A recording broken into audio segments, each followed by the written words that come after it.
हर रोज एक नई कहानी देखने के लिए चैनल को सब्सक्राइब करें और बेल आइकन दबाना ना भूलें। उर्वी अपने कमरे में अलमारी से सारे कपड़े बाहर निकालकर देख रही होती है। उर्वी को एक भी कपड़े पसंद नहीं आते और तभी उर्वी कहती है, क्या यार उर्वी, तेरे पास तो कोई ढंग के कपड़े भी नहीं है। ऐसे देखकर कोई भी तुझे ये बिल्कुल नहीं बोल सकता कि तेरी नई नई शादी हुई है। एक भी अच्छी सी कोई साड़ी नहीं है।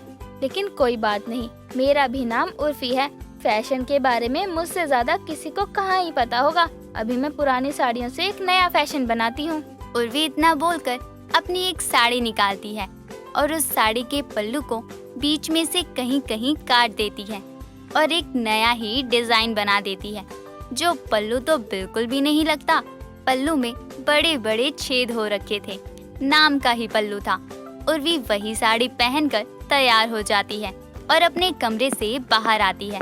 उर्वी को ऐसे देखकर उसकी सास सरोज को बहुत ही शर्मिंदगी महसूस होती है और वो उससे कहती है, बहू ये क्या है? चूहे ने तेरी सारी साड़ी कुतर डाली और फिर भी तू यही साड़ी पहनकर आ गई। तेरे पास साड़ी की कमी है क्या? अगर कमी है तो मुझे बता दे, मैं तुझे नई साड़ी दिला दूंगी। बस ये मत पहन, समझी तू? माँ जी, ये चूहे ने नहीं कुतरा, मैंने 2 घंटे बैठकर मेहनत से ये वाला डिजाइन बनाया है और आप बोल रही हो कि चूहे ने कुतर दिया। माँ जी, आपको तो कोई सेंस ही नहीं है फैशन का। बहू, अगर यही फैशन होता है तो बहुत अच्छी बात है कि मुझे कोई सेंस नहीं है फैशन का। जाकर ये साड़ी निकाल दे। बहुत ही बकवास लग रही है, ना तन ढक रहा है और ना ही सर ढक सकता है। नहीं माँ जी, मैं नहीं बदल रही। इतनी तो अच्छी लग रही है ये साड़ी और आप बोल रही हो कि मैं बदल लूं। माँ जी, आपको नहीं पता, मेरे जैसे फैशन के लिए लोग मरते हैं। बहू, मैं प्यार से समझा रही हूँ कि ये गंदी सी साड़ी निकाल कर रख दे। तो क्यों पूरे मोहल्ले में मेरी नाक कटवाना चाहती है? तुझे तेरी हंसती हुई सास अच्छी नहीं लगती क्या? माँ जी, आपको भी क्या, आपकी हंसती हुई बहू अच्छी नहीं लग रही? शादी के बाद आज जाकर मैंने अपने स्टाइल किए हुए कपड़े पहने हैं और आप उसमें भी मना कर रही हैं। माँ जी, ये तो नहीं हो सकता। बहू, ये सब ना टीवी में ही अच्छा लगता है, लेकिन असल जिंदगी में लोग तुझे ऐसे देखेंगे और मुझे अपनी बहू का मजाक बनवाने का कोई शौक नहीं है। माँ जी, हर किसी इंसान की आपके जैसी सोच नहीं होती। आपको तो मजाक लग रहा है ना, वही बहुत से लोगों का फैशन आइकन लगता है और मैं बस आपकी खुशी के लिए ये नहीं बदल सकती हूँ। उर्वी इतना बोलकर वहाँ से चली जाती है। उर्वी की सास उसे समझाने की तो कोशिश करती ही है, लेकिन उर्वी के दिमाग में एक भी बात नहीं आती और वो ऐसे ही अब रोज रोज अतरंगी कपड़े पहनकर रहने लगती है। आसपास के लोग भी अब सरोज को उसकी बहू को लेकर ताने देने लगते हैं।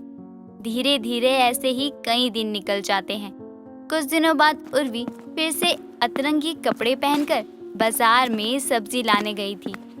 उर्वी को अतरंगी कपड़े में उसकी पड़ोसन माला देख लेती है और तुरंत जाकर वो सरोज से कहती है, अरे सरोज, तेरी बहू को उर्फी जावेद बनने का ज्यादा ही शौक है क्या? भरे बाजार में फोटो शूट करवा रही है। Photo shoot? कैसा फोटो शूट हो रहा है? मैं कुछ समझी नहीं। और ये उर्फी जावेद कौन है? मेरी बहू ना उर्फी नहीं बल्कि उर्वी है। तो क्या अब मेरी बहू का नाम भी भूल गई है? अरे मैं तेरी बहू का नाम नहीं भूली हूँ, लेकिन उसकी हरकतें देखकर उर्वी कम और उर्फी ज्यादा लग रही है। तुझे पता भी है लोग कैसे उसे पलट पलट कर देख रहे थे? मुझे तो उसे देखकर ही शर्म आ गई।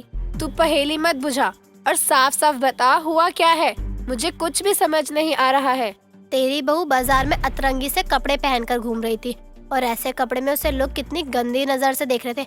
अब तू ही बता, तेरे घर की बहू है, ऐसे शोभा देता है क्या उसे? मैं तो इस बारे में अपनी बहू को कितना समझा चुकी हूँ, लेकिन वो मेरी बात सुनती ही कहाँ है। वो सुनती नहीं है तो क्या अब उसे कुछ बोलेगी ही नहीं? अरे मैं बोल रही हूँ, तू उसे प्यार से ना सही लेकिन गुस्से से समझा दे, कम से कम उसे थोड़ी बहुत अकल तो आए। ठीक है, यही करती हूँ। आने दे उसे एक बार घर, बहुत हो गया उसका ड्रामा। इतना बोलकर माला वहाँ से चली जाती है। माला के जाने के कुछ देर बाद ही उर्वी सब्जियाँ लेकर घर वापस आती है। घर आने के बाद उर्वी अपने कमरे की ओर जा ही रही होती है कि तभी सरोज उसे रोकते हुए कहती है, बहू, आज तेरी वजह से मुझे बाहर के लोगों के ताने सुनने को मिल रहे हैं। तुझमें तो जरा भी शर्म नहीं बची। तुझे पता भी है तेरे पीठ पीछे लोग तुझे क्या बोलते हैं? माँ जी, लोगों का तो काम ही होता है ना बोलने का, और उन लोगों की इतनी भी हिम्मत नहीं है कि जिसकी बुराई कर रहे हैं उसके मुंह पर ही उसकी बुराई कर सके। अब क्या मैं उनकी भी बातों का बुरा मानूं? बहू तू शादीशुदा है, तुझे अपनी गृहस्थी पर ध्यान देना चाहिए, ना कि ये कटे फटे कपड़े पहनने चाहिए। माँ जी कितनी बार बताया है आपको, ये कटे फटे कपड़े नहीं बल्कि स्टाइल है मेरा। आप देखना, मुझे देखकर ना अब और भी लोग ये वाला स्टाइल कॉपी करने लग जाएंगे। हाँ, जैसे तूने खुद उर्फी जावेद का स्टाइल कॉपी किया है, अब वैसे ही लोग तेरा स्टाइल कॉपी करेंगे।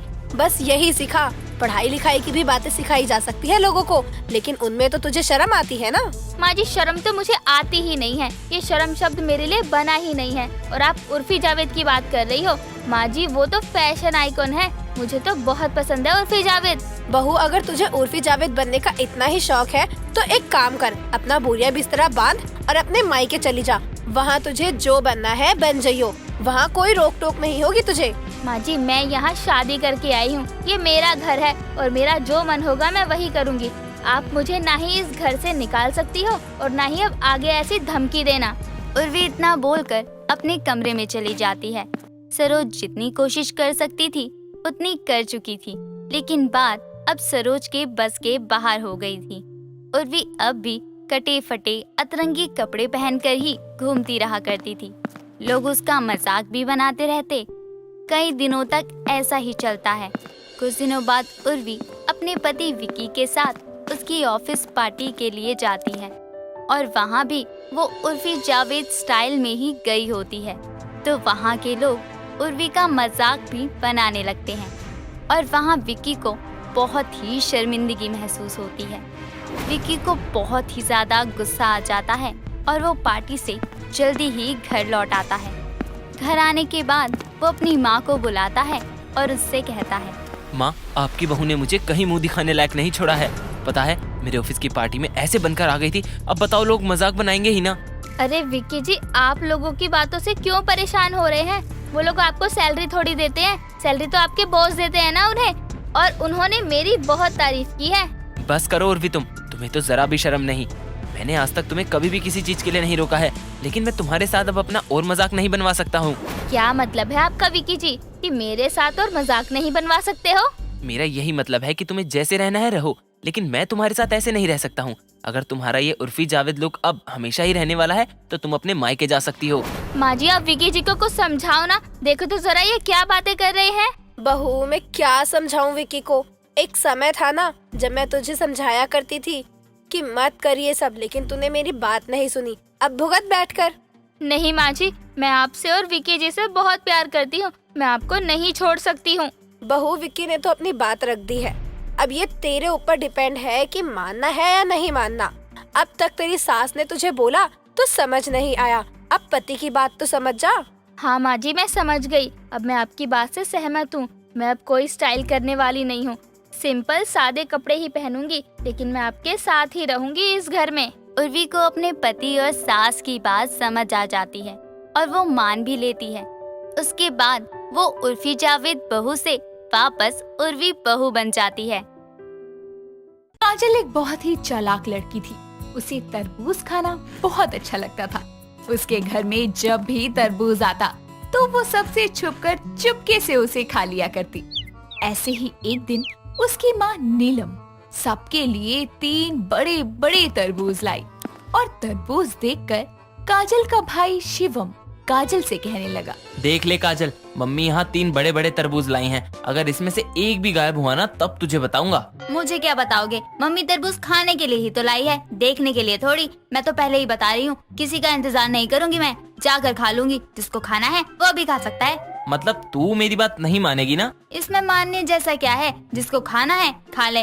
अब मैं किसी को रोकती नहीं हूँ, तो आप मुझे क्यों रोक रहे हैं खाने से? क्योंकि तू पूरा सफा चट कर देती है, किसी के लिए कुछ छोड़ती ही नहीं है। जिसको खाना है वो मेरे साथ ही खा ले, बाद में मुझे कुछ नहीं सुनना। मैं भी देखता हूँ तू कैसे खाएगी। मैं अभी जाकर फ्रिज लॉक कर देता हूँ। शिवम इतना बोलकर फ्रिज लॉक करके चाबी जेब में रखकर सोने चला जाता है और शिवम को सोते देखकर काजल कहती है, ये क्या है, घर में तरबूज आया है और मुझे ही खाने को नहीं दे रहे।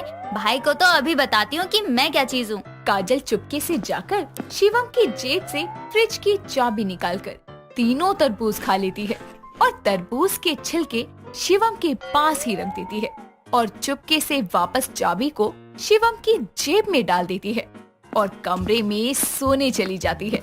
थोड़ी देर बाद जब नीलम आती है तो वो तरबूज के छिलके देखकर जोर से आवाज लगाकर शिवम को कहती है, अरे नालायक, तू सारे तरबूज खा गया। यहाँ तो एक से बचाओ तो दूसरा खा जाता है। मैंने नहीं खाया मम्मी, मैं तो तरबूज को काजल से बचाने के लिए फ्रिज में रख दिए थे वो, और फ्रिज को भी लॉक कर दिया था। इतने में कमरे में काजल आकर कहती है, ये क्या हुआ भैया, आप तो मुझे मना कर रहे हो और सारे तरबूज खुद ही खा गए। मैंने नहीं खाए, जरूर तूने ही मेरी जेब से चाबी निकालकर सारे तरबूज खुद खाए होंगे और मेरे ऊपर लगा रही है नाम। एक तो आपने सारे तरबूज खा लिए, ऊपर से मुझे बोल रहे हो कि मैं खा गई। मुझे तो पता भी नहीं था कि चाबी आपने अपने जेब में रखी है। चुप करो तुम दोनों, कुत्ते बिल्ली की तरह मत लड़ो। यहाँ तुम दोनों मिलकर तरबूज खा गए और अपनी माँ को ही पागल बना रहे हो। सच्ची मम्मी, मैंने नहीं खाया। पता नहीं कैसा समय आ गया है, घर से तरबूज भी चोरी होने लगे हैं। अब तो घर में तरबूज लाने से पहले भी सोचना पड़ेगा। नीलम इतना बोलकर गुस्से में चली जाती है और ऐसे ही चलता रहता है। कुछ दिनों बाद काजल के लिए एक अच्छे घर का रिश्ता आता है और लड़के के घर से लड़का विनीत और उसकी माँ शांति आते हैं। शांति और विनीत को काजल बहुत पसंद आती है और सब बात करके रिश्ता पक्का हो जाता है और देखते ही देखते कुछ दिनों बाद दोनों की शादी हो जाती है। शादी के कुछ दिनों तक तो काजल घर को अच्छे से संभालती है और कुछ दिनों बाद काजल अपनी सास शांति को कहती है, माँ जी बहुत दिन हो गए, घर में कोई फल भी नहीं आया। ठीक है, जा ले आ कोई भी फल। ठीक है, मैं अभी बाजार से तरबूज लेकर आती हूँ। अरे नास बेटी, यहाँ गर्मियाँ खत्म हो गई, अब तो गर्मी के सारे फल आसमान को छू रहे हैं और तुझे तरबूज खाना है। पता भी है कितना महंगा हो रहा है वो। महंगा है तो क्या, खाना छोड़ दें? अरे मायके वाले पैसे देने नहीं आते जो तुझे अब तरबूज खाना है। कोई सस्ता सा फल ले आ। काजल बाजार चली जाती है और तरबूज वाले के पास खड़ी होकर कहती है, भैया ये तरबूज कैसे दिए? 120 रुपए किलो है। काजल के पास तरबूज लेने के लिए पैसे नहीं होते तो वो फल वाले की नजर हटते ही 5-6 तरबूज उठाकर अपने थैले में रख लेती है और घर आ जाती है। घर पर उसकी सास शांति काजल को इतने सारे तरबूज लाते देखकर कहती है, अरे ये कहाँ से ले आई इतने सारे तरबूज? क्या तुझे रोड पे पड़े मिल गए या कहीं से चुरा लाई? कुछ ऐसा ही समझ लो, बहुत सस्ते मिल रहे थे इसलिए ले लिए मैंने इतने सारे, और ना ही चोरी करके लाई हूँ मैं, सस्ते में मिल गए इसलिए ले आई। तुझे इस टाइम कहाँ से सस्ते मिल गए? और अगर मिल भी गए तो क्या आप तरबूज खिला खिला कर ही मार देगी? तरबूज खाकर कौन मरता है, और वैसे भी आपको नहीं खाने तो मत खाओ, मुझे तो बहुत पसंद है, मैं ही खा लूंगी। तो ये बोलना कि तुझे अच्छे लगते हैं, तू ही बैठकर ठूस ये तरबूज। ठीक है मत खाओ, फिर बाद में मत बोलना कि मैं सारे खा गई। काजल इसी तरह रोज रोज करने लगी। वो बाजार जाती और सब्जी वाले की नजर हटते ही तरबूज चोरी कर लेती और घर में बहाना बना देती। ऐसे ही दिन गुजरते जाते हैं और काजल को तरबूज चोरी करने की आदत लग जाती है। रोज रोज इतने महंगे तरबूज लाते देखकर शांति को काजल पर शक होने लगता है और वो बोलती है, आखिर इतने महंगे तरबूज ये लाती कहाँ से है? और वो भी रोज इतने सारे तरबूज कहाँ से लाती है? पक्का इसने कोई बाहर यार बना रखा होगा, तभी तो इतने महंगे तरबूज ला रही है। या कहीं से चोरी तो नहीं करने लगी? आज शाम को इसका पीछा करूंगी, तब पता चलेगा। शांति काजल को रंगे हाथ पकड़ने के लिए प्लान बनाती है और शाम होते ही काजल के पीछे पीछे जाने लगती है और कुछ दूर काजल का पीछा करते करते बाजार आ जाती है और काजल को फल वाले से तरबूज चोरी करते हुए देखती है तो वो गुस्से में काजल के पास जाकर कहती है, क्यों री, तू तो बाजार से सस्ते तरबूज लाती थी ना, ये ही है तेरे सस्ते तरबूज? माँ जी आप यहाँ कैसे आई? दोनों सास बहू की बात सुनकर फल वाला बोलने लगता है, अरे ये क्या है, आप दोनों यहाँ क्या कर रही हो? अरे ओ सब्जी वाले भैया, आपके पास जो ये आंखें हैं, इनका इस्तेमाल क्यों नहीं करते हो? क्या बोल रही हो आप बहन जी? आपके यहाँ से तरबूज चोरी होते हैं और आपको पता ही नहीं चलता क्या? माँ जी अब घर चलकर डांट लेना, यहाँ सबके सामने क्यों तमाशा बना रही हो? अब तुझे तमाशा लग रहा है? एक गरीब आदमी की आमदनी चुराती थी तब तुझे वो तमाशा नहीं लगा? अच्छा, मतलब आप ही इतने दिनों से तरबूज चोरी करती थी और मैं अपने बच्चों को डांटने में लगा रहता था कि वो तरबूज खाकर झूठ बोल रहे हैं। तुझे शर्म नहीं आती? ये तरबूज के लिए तू चोरी तक करने लगी। आप तो मैडम अच्छे खासे घर की लगती हो, फिर आपकी चोरी कर रही हो। यहाँ हम जैसे तैसे करके घर चलाते हैं और आप हमारे पेट पर लात मार रही हो। मुझे माफ कर दो, मुझे बस तरबूज बहुत अच्छा लगता है और उसी की लालच में मैंने चोरी की। आपकी माफी से मेरा नुकसान थोड़ी पूरा होगा। आपका क्या है, आपने तो माफी मांग ली और मेरा जो इतना नुकसान हुआ है उसकी भरपाई कौन करेगा? हाँ अब बोल, अब क्यों चुप खड़ी है? बोल, कौन करेगा इनकी भरपाई? माँ जी मुझे माफ कर दो, मुझसे बहुत बड़ी गलती हो गई। अपने लालच में चूर होकर मैं सही गलत ही भूल गई थी। अब आगे से ऐसी कोई गलती नहीं करूँगी। भैया आप भी मुझे माफ कर दो। कोई बात नहीं, तुझे अपनी गलती का एहसास है तो मेरे लिए वही बहुत है। वो कहते हैं ना, सुबह का भूला अगर शाम को घर आ जाए तो उसे भूला नहीं कहते। और भैया आपका जितना भी नुकसान हुआ है मुझे बता दो, मैं पूरा कर दूंगी। काजल को अपनी गलती का एहसास होता है और वो माफी भी मांगती है और आगे से चोरी ना करने का वादा करती है। दोस्तों अगर आपको ये कहानी पसंद आई तो इसे लाइक करें, शेयर करें और कमेंट करके बताएं कि कहानी में आपको सबसे अच्छा क्या लगा।